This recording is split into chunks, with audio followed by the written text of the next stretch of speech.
Doutora, tudo bem? Olá, professor. Tudo bem? Graças a Deus. Pretendo ficar melhor depois Vai sim, da você nossa. merece tudo de bom aí, viu? Que ótimo. Doutora, como tá as coisas? E a saúde física, mental, tá legal? Com esse caso, a mental tá Eu sei, péssima. eu Eu sei, acredito. eu sei. Não, mas viu, doutora, Eu tô. blindamente. Eu falo que o advogado, quando ganha, nós somos os melhores do mundo. Quando perde, já não presta, né? Não presta, é que nem médico, né? Médico é assim também, né? A nossa Eu falo que profissão.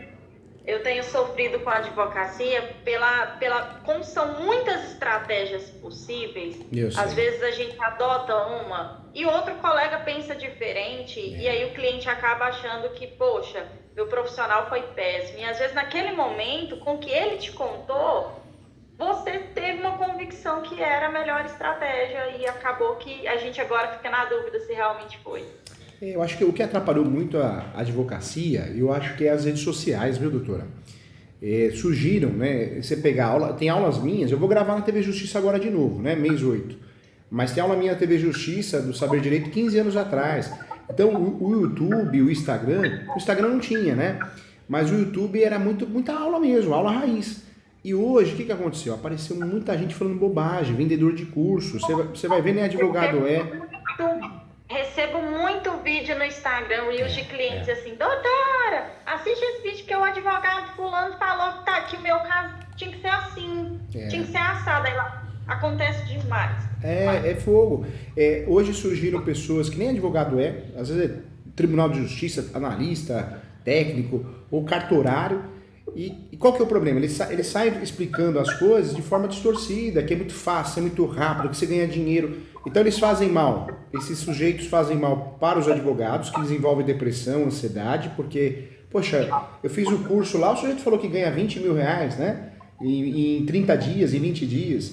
Então, está fazendo mal para a classe dos advogados, muito mal mesmo, e está fazendo mal para os clientes, porque os clientes assistem esses vídeos, eles vão cobrar a doutora. Mas, doutora, eu vi um vídeo lá que regulariza fácil no cartório, faça uma ova, né? É fogo, viu? É fogo.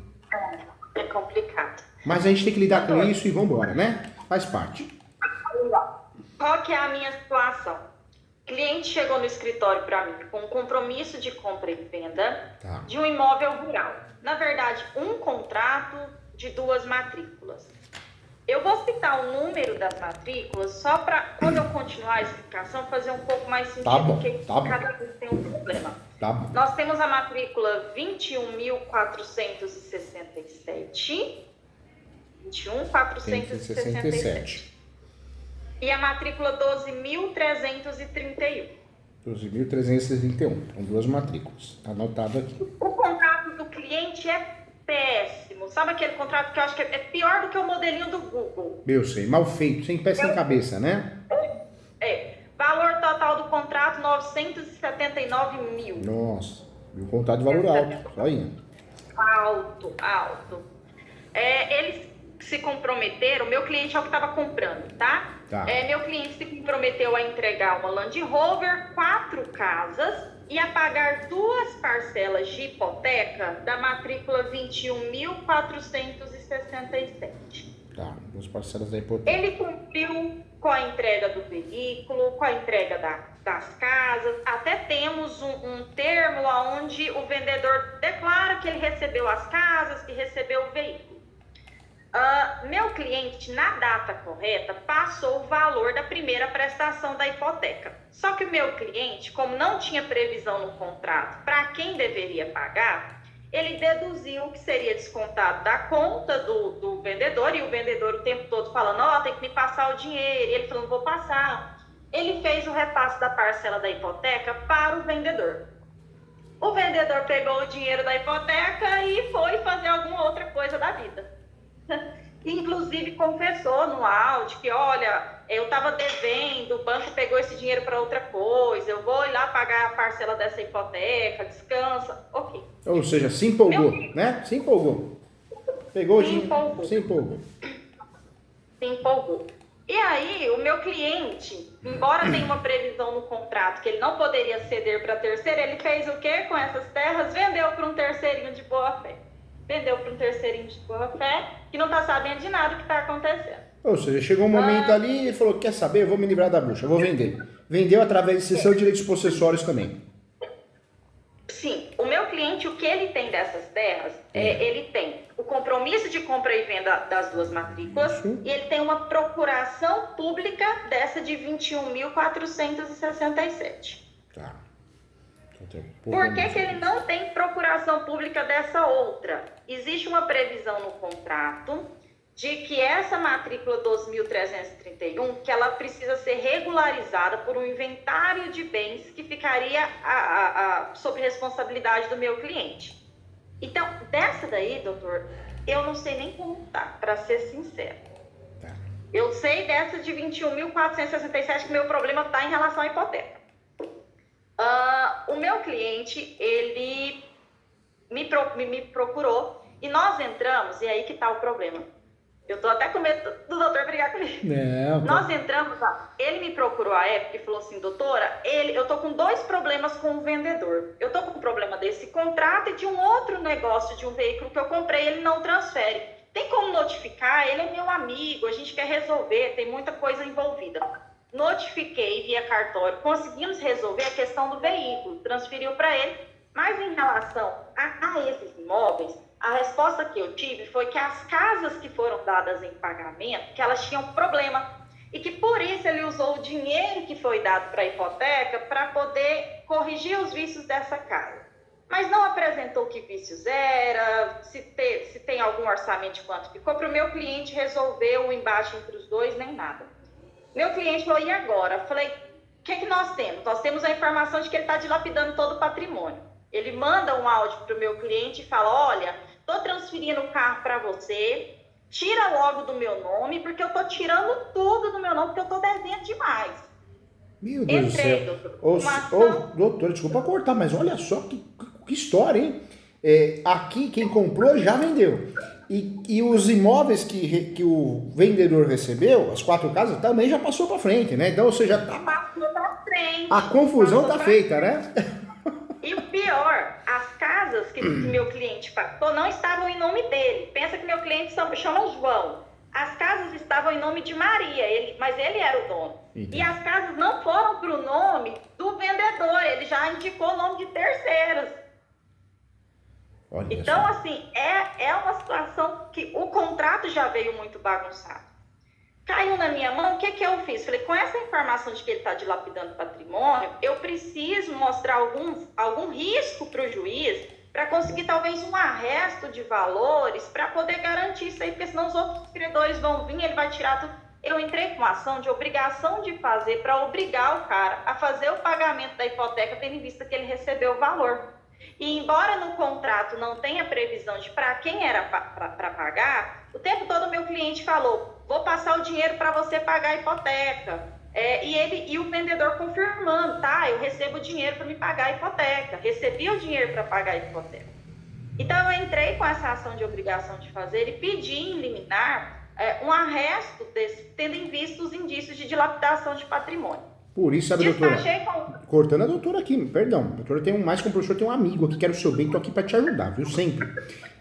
Você vê como que é, quando a gente compra posse, eu sempre falo, comprou posse, faz uso capião.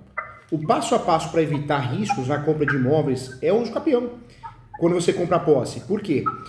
Mas professor Júlio, meu cliente só tem a posse um dia, um mês, um ano. Não faz mal, faz uso capião e usa a tese da soma da posse. Porque aí você consegue fazer o quê? Com o uso capião da mente, você usa ele como escudo protetor. Você vê, ninguém se preocupou nem do lado nem do outro, né? Sim. Não, e eu fiquei assim, porque quem vendeu é proprietário, tá com o nome na matrícula. Tá com o nome na matrícula. É Proprietário. Essa área maior aqui, essa de 21.467 tá regular, matrícula certinha, com o nome dos vendedores e com a previsão da hipoteca. E ele, o cliente da doutora, comprador, não quis passar pro nome? Não passou? Aí que tá. Ficou faltando pagar as parcelas da hipoteca para então ser feita a escritura e ser repassado. Só que aí virou a bagunça a questão da hipoteca. Entendi, virou essa salada de fruta. Nossa senhora, e poderia ter tentado fazer a transferência com cláusula resolutiva. Porque mesmo que tenha hipoteca, às vezes alguns cartórios permitem. Também depende do cartório. Nossa, que salada de fruta, hein, doutora? Não, aí piorou. Porque aí eu despachei com o juiz, ele falou, doutora, temos indícios de dilapidação de patrimônio aqui, realmente ele tá... E me deu, assim, quase certeza no despacho que eu ia conseguir eliminar. O que acontece? Ele era o juiz substituto, volta o titular. Negou minha eliminar. Meu Deus. E aí, eu conversei com o cliente, falei, você quer agravar? Ele falou, doutora, marcou audiência de conciliação. Eu quero esperar a audiência de conciliação. Nós estamos, inclusive, com prazo ainda para agravo. Nossa. Quando o mandado de quitação volta com a notícia de que não conseguiu cumprir o mandado porque não tinha ninguém na casa e a casa estava à venda. Mostrando mais uma vez que o cara está vendendo tudo. Aí eu fui pesquisar no Projudice se eu encontrava o endereço atualizado do réu. O que eu acho que foi proposto há 4 dias? Execução do banco. Para poder tomar o imóvel. Aí eu falei, pronto. Aí, o que eu tinha pensado, doutor? Eu falei, se o meu cliente, como um terceiro interessado, quita... Ui, acho que eu apertei alguma coisa que saiu. Mas tô te ouvindo, viu? Consegui voltar. Tá, tô te vendo. Tá me ouvindo? Tô sim, doutora. Consigo voltar. Não sei aonde foi que eu entrei aqui. Mas eu tô te vendo, a sua imagem parou, mas eu tô te vendo.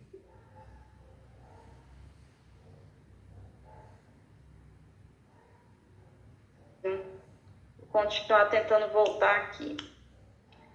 Mas, doutor, eu até pensei no meu cliente como um terceiro interessado.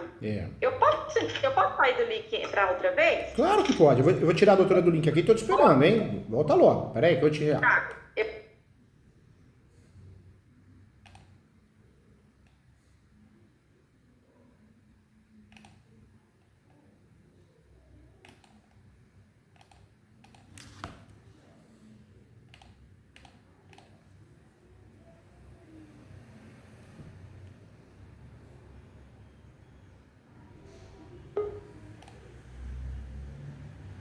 E voltou. Voltou. Doutora, aí o que eu pensei? Falei, se o meu cliente, ele apresenta, não sei se seria um embargo de terceiro, mas se ele se apresenta como interessado em quitar essa dívida, porque a dívida hoje está 250 mil. Se ele for olhar o preço que ele repassou essa fazenda e o prejuízo que um terceiro pode reclamar dele é maior. É maior. Então, se hoje ele se apresenta e paga essa dívida, olha, eu sou um terceiro interessado, eu pago. A carta de quitação sai em nome do vendedor, certo? Certo. Aí eu poderia notificá-lo para comparecer ao cartório para poder fazer a escritura e a ausência de comparecimento me dá o direito de uma adjudicação compulsória. Eu pensei nisso, mas eu fiquei com medo. Falei, tem tantas ações surgindo contra o vendedor que eu tô com medo de, no meio do caminho, meu cliente pagar a dívida e vir um outro credor mais esperto e conseguir abocanhar o imóvel. E esse que comprou a fazenda dele, do cliente da doutora, ele tem que ser esperto, ele tem que fazer uso capião. Com a soma de posse, nem que não seja um uso capião eficaz de resultado, mas é só para criar como escudo protetor. Nem que acabe perdendo a ação e depois propõe a outra, porque não faz coisa julgada material uso capião. Mas o ideal é ele propor a ação para poder se defender de qualquer situação. Eu não sei se ele tem amizade ainda, né, com ele, com quem comprou a fazenda, mas uma boa orientação seria ele fazer uso capião para usar a súmula 237 a favor dele, como matéria de defesa, né? Ele não está sabendo de nada ainda. Ah, entendi. A intenção do meu cliente era assim, eu quero resolver sem falar nada para ele. Se tiver que ir lá no banco e pagar de novo, eu pago. Aí eu fiquei assim, hoje meu cliente, ele tem o contrato e ele tem uma procuração pública. Ele não consegue registrar eu sei que é um contrato ruim. Será que ele não consegue registrar esse contrato na matrícula, pelo menos para gerar publicidade? Não sei. Doutora, não vai conseguir. Se tivesse um uso capião em andamento, daria para pedir o quê? A verbação premonitória para fazer constar na matrícula o uso capião. Então aí daria. Mas como não tem uso capião, não se fala em uso capião, não consegue registrar, não. Esse contrato não consegue fazer com que ele apareça na matrícula. Pode até fazer um pedido no cartório, mas o cartório vai negar. Com base na Lei 6.015. Vai falar que não é detentor de possibilidade de publicidade, né? Entendi. Porque a uso capião, então, quem teria que promover seria quem não era meu cliente, era para quem me vendeu, né? Para quem vendeu. Poderia até o cliente fazer um uso capião só para se resguardar, né? Usar a súmula 237, mas e aí? Quem comprou vai falar, mas poxa, você propôs um uso capião depois que você vendeu para mim? Talvez fique confuso, né? E aí eu não sei se vai gerar desconfiança. Esse é o problema, né? Porque esse caminho que eu falei para o doutor, mesmo se em uma adjudicação eu pedisse aí uma anotação na matrícula, mesmo assim eu correria o risco, né, do meu cliente pagar. É que eu tô naquela assim, ou ele paga e corre o risco de ter um prejuízo aí de 250 mil, ou ele não paga e ele tem o prejuízo dos 979 mil. Olha, doutora, eu iria nessa primeira estratégia. Ele vai falar, poxa vida, eu vou gastar, mas é o que a doutora falou, é melhor gastar 250 do que gastar 900, né?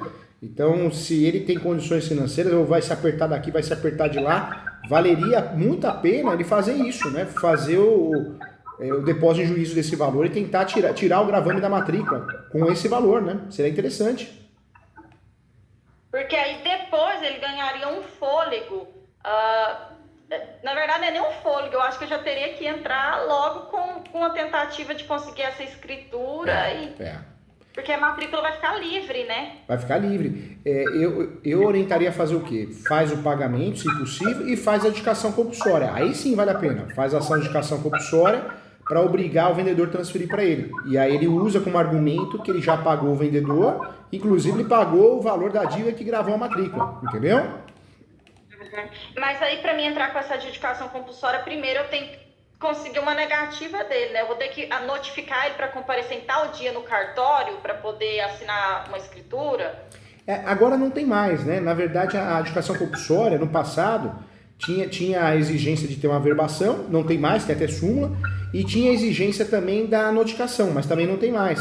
Então, daria para a doutora fazer a ação direto, viu? Direto? Então não precisava perder tempo, já entrava com a adjudicação. Já entrava com a adjudicação.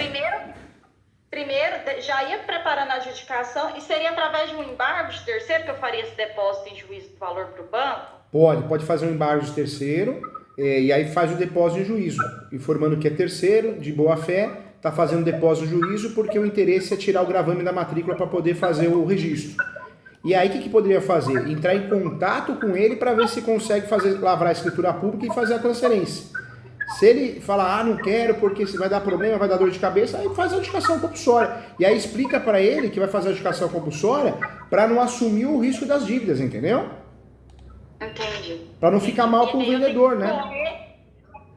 Aí aqui nessa adjudicação eu já peço de cara uma liminar seria uma premonitória na matrícula? Para não ficar essa matrícula livre enquanto eu estou entrando com a adjudicação? Pode fazer isso. Pode fazer um embargo de terceiro, faz um depósito de juízo dentro do embargo de terceiro e abre uma preliminar antes dos fatos pedindo uma averbação premonitória para fazer constar na matrícula. A estratégia é perfeita, viu, doutora? A averbação, então, seria já nos embargos? Já nos embargos, em tutela antecipada. Entendi. Caso complexo, viu? Caso complexo. E o que está me fritando a cabeça, digamos assim, foi eu ter entrado com a ação de obrigação de fazer. Talvez eu tivesse que entrar só com pedido de ressarcimento do que ele pagou errado e... Não sei, assim, ele estava ciente do risco do banco e tudo, mas agora eu estou naquela condição. Nós acabamos de entrar com a ação, nós não temos nem citação. Esse processo vai ter que morrer, porque meu pedido se perdeu. Eu vou pedir para condenar um cara a pagar, sendo que meu cliente está querendo pagar agora. Não tem porque jeito. Não tem jeito, a ação vai morrer. E aí eu vou fazer o quê? Eu vou pedir a extinção desse processo? Pede a extinção. Dá para pedir duas coisas. A retirada do gravame, né, que é o pedido principal, requer a retirada do gravame na matrícula, ou dos gravames, uma vez que o valor está depositado em juízo, e a extinção do processo, do outro processo, né, da execução, uma vez que houve o pagamento, né. E menciona... Da minha ação de obrigação de fazer, eu desisto dela. Porque aí perdeu o objeto. Eu vou continuar num pedido para condenar o vendedor a pagar o banco, sendo que eu estou nos embargos pedindo para o meu cliente pagar. Na verdade, essa obrigação de fazer, o que a doutora pode fazer? Se ele tiver condições de depositar de fato em juízo, a doutora tenta converter em perdas e danos. Faz um pedido informando que houve o pagamento real do valor depositado em juízo. Então, a obrigação de fazer requer a conversão dela em perdas e danos. Tenta aproveitar ela, entendeu, cara? Ele pagou a primeira parcela errado para o cara, vamos assim dizer. eu conseguiria transformar essa ação em perdas e danos cobrando esse valor que ele acaba, porque se ele paga para o banco, ele vai ter pago 2 vezes. Ele pagou uma vez para o vendedor e agora ele vai tentar pagar para o banco. Será que eu conseguiria? Porque perdas e danos, porque ele tem a obrigação de pagar, e seria por essa prestação a mais que ele pagou direto para o vendedor? Na verdade, a perdas e danos daria até para trabalhar com a tese da regressividade, né? Ou seja, ó, eu paguei sua dívida 250 para salvar o imóvel, então eu quero meus 250 de volta, entendeu? Mas no contrato ele tinha a obrigação de pagar essas 2 prestações. Ele tinha a obrigação de pagar as prestações e falando em valores, esse valor daria os 250? No contrato fala em 99 mil, mas fala que esse valor sofreria atualizações e que o comprador estava ciente disso. Ah, tá. Então não tem jeito. Então, se ele já tinha obrigação. O que aconteceu é que a primeira parcela, ao invés dele pagar para o banco, ele pagou para o vendedor. Então, ele pagando as 2 parcelas agora para o banco, tem uma parcela aí que ele pagou aí 100 mil reais para o vendedor, que o vendedor sumiu com o dinheiro. Nossa. Ou seja, ele destruiu a ação da doutora mesmo. Ou seja, tem que desistir da ação, porque ela perdeu o objeto de fato. Ou seja, se ele quiser, a doutora pode vender para ele, em relação a instrumentos, a ação de embargos de terceiro, tem que fazer. É uma ação que custa em média de 15 mil reais, de 10 a 20 mil reais, né? Tem a outra ação que a doutora pode fazer, que é a adjudicação compulsória. Nesse caso, pelo valor do imóvel, ela tem valor de mercado de 20 até 30 mil. E a outra ação... Eu faria a adjudicação só dessa matrícula 21.467, né? Que eu acho que a outra tem problema de inventário, mas ela não tem hipoteca, não tem risco de banco, nada. Faria a adjudicação só na matrícula 21.467. É isso mesmo. E ele tem que também entender que o caso é complexo, viu? A doutora é corajosa e uma baita advogada, porque o caso é complexo. Muito advogado correria. Não é fácil, não. Aí que tá. O meu medo ele ainda... Eu vou ser sincera, eu cobrei, doutor, na ação de obrigação de fazer, 7 mil reais. 7 mil. É um cliente querido do meu escritório. Eu tô realmente... A minha preocupação esse processo morrendo, ele ainda tá pagando custas parceladas lá.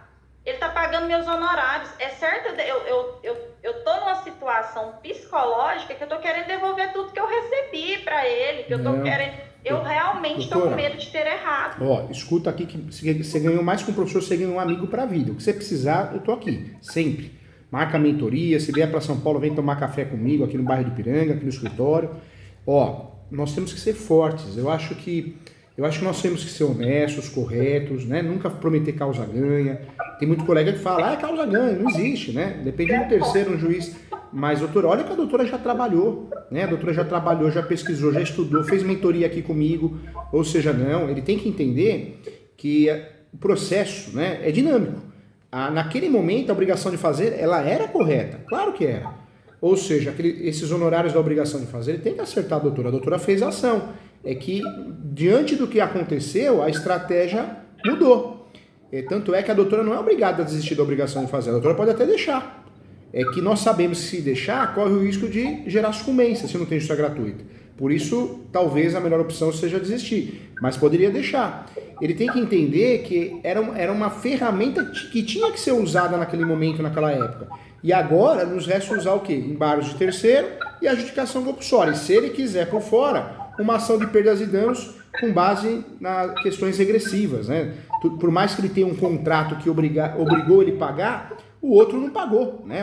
O vendedor não pagou e gerou prejuízo para ele. Então, daria para trabalhar com uma ação de perdas e danos materiais regressivos e danos morais, né? Se ele quiser levar para frente isso. Mas não, ele tem que respeitar a doutora. É muito comum, o cliente muitas vezes ele desiste, então eu não preciso pagar mais nada. Não, o brasileiro precisa entender que é um trabalho sério a advocacia. Não pode brincar, né? Achar que é tudo porcentagem de 30%, que eu vou dar um imóvel. Não, a despesa é altíssima para advogar. Se não pagar a OB, o que a OB faz? A primeira coisa, a nossa OB, querida OB, vai lá e, né, suspende seu direito de advogar. Então a gente tem que, eu acho que o advogado precisa de gerar mais respeito para a sociedade, de explicar como tem causa ganha, ser honesto, ser correto, mas a sociedade também precisa ter mais respeito com os advogados. Não, doutor, explica direitinho. Falou, olha, fiz o que tinha que fazer. Agora, nesse momento, a estratégia é dinâmica, a estratégia é dinâmica, nós temos que mudar algumas ações. E aí a doutora passa o orçamento direitinho. Viu, doutora? Não, que isso? Ó, embargos de terceiro é uma ação complexa demais. Não tem lógica, a doutora falou, vou fazer para você porque já fiz a outra ação. Não.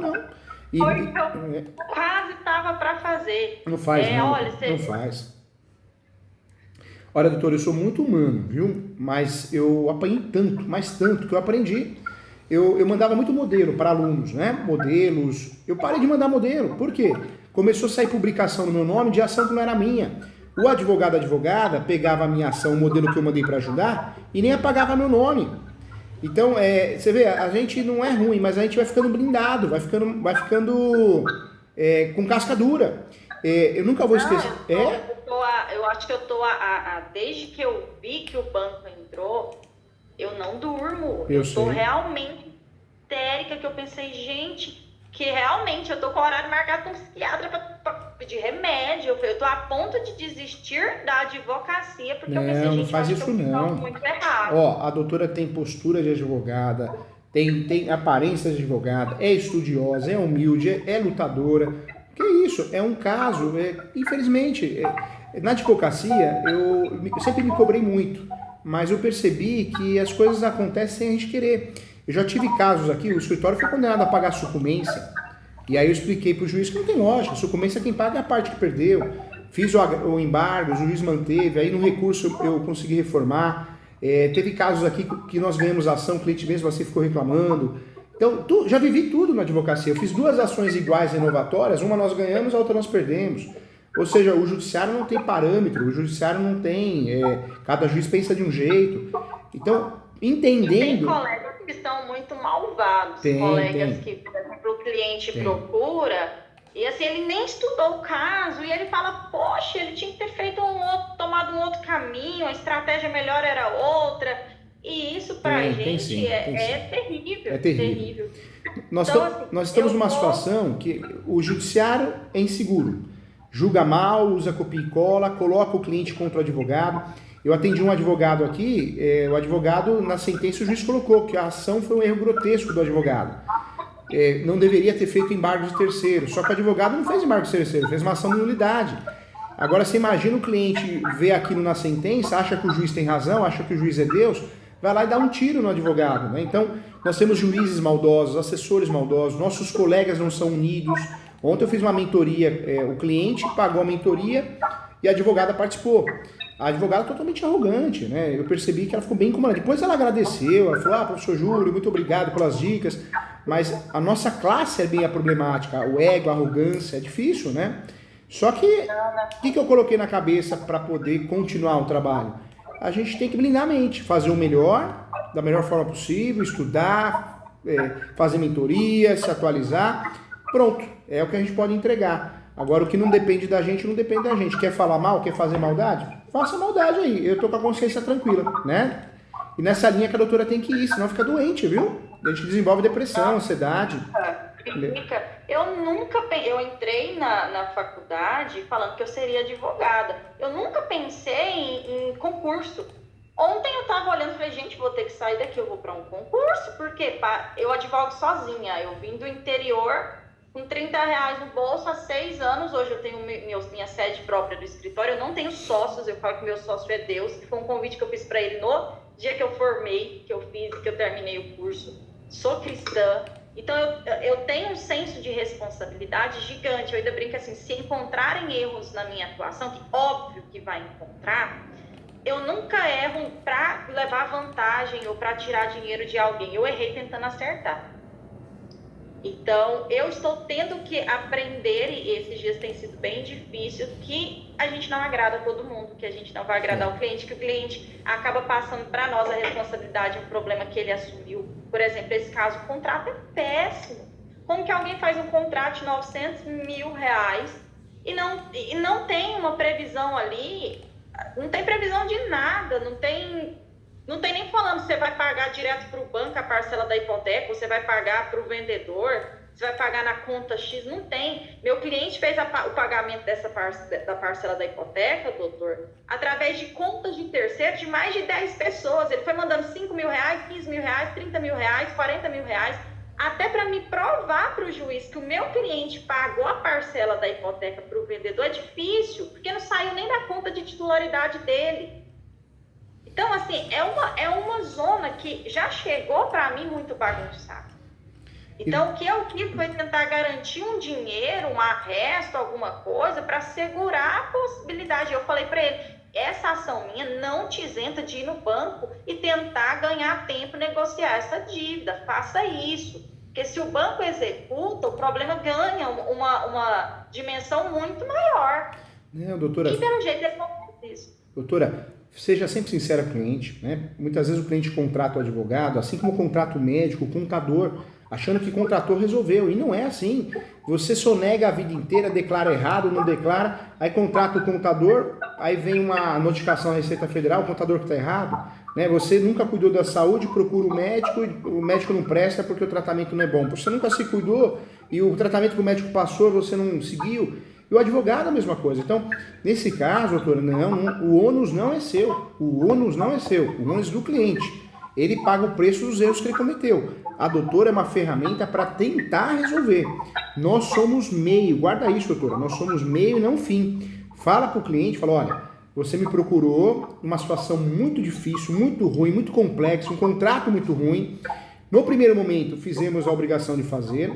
Diante do andar da carruagem, a estratégia tem que ser mudada. Hoje nós temos que fazer embargos para você poder depositar em juízo, a gente conseguir tirar o gravame da matrícula e evitar o pior, evitar até que você tenha que devolver o dinheiro para quem você vendeu, que é um valor muito maior. Você tendo condições de fazer isso é o melhor caminho e temos que fazer uma outra ação que é a adjudicação compulsória para você conseguir o registro dessa propriedade. Você conseguindo o registro dessa propriedade, por mais que você já tenha vendido a posse para outro, você consegue vender o registro para essa pessoa. Nada impede de você procurar essa pessoa e falar, olha, eu judicialmente ganhei o direito de ter o registro, eu te vendi a posse. Agora você não quer me fazer uma atualização, né, para eu te passar o imóvel, a propriedade? Aí vai do comprador, né, como ele vai abordar isso. Mas, doutora, não assuma essa responsabilidade, não assuma não, tá errado. Sabe? Aí te faz mal, gera uma ansiedade, uma depressão e não vale a pena, porque se a doutora ficar doente, algo acontecer, tudo continua, sabe? O enrolado continua enrolado, o juiz continua indo no fórum, o advogado que é maldoso continua fazendo maldade, então não vale a pena a nossa saúde física, mental, nossa paz de espírito, não vale a pena. É da advocacia, a doutora é um meio, não é um fim, deixa claro isso pro cliente, viu?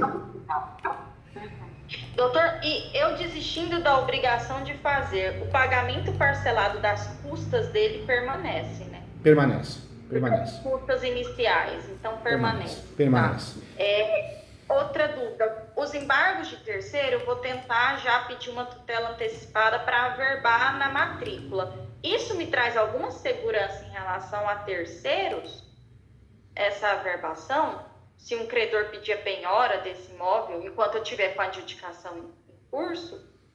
Não, na verdade, a doutora, o embargos é uma ferramenta corretíssima, porque a doutora, o grande pedido do embargos é retirada do gravame. Se tiver, de fato, condições de pagar a dívida, nossa, melhor ainda, depositou em juízo, não tem nem como perder esse embargos.